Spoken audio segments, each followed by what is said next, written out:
आपण पाहावे आपणाशी गेलं. काही लोकांना मात्र करून टाकलं, कळालं नाही. हे वेगळं आहे, अनेक वेगळं आहे. प्रेमगुही ते वेगळं आहे, ते अगदी कुणालाच नाही.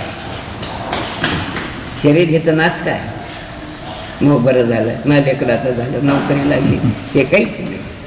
हे नवत ज्ञान तुमचं आहे. पोरगं झालं, नवत ज्ञान तुमचं आहे.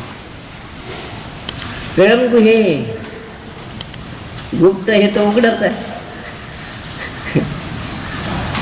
नोकरी लागली, बाबा पावला नाही, बाबा पावला तुम्हाला, कोणालाही पावला नाही. तुम्ही जिथल्या तिथंच आहात. बाबा असा लेकरं देतच नाही, बाबा दुसरं देते, ते झाकूनच आहे. काय मागायला? पोरं, लेकरं, पैसे, संपत्ती, राज्य, धिकार तुमच्या मागून.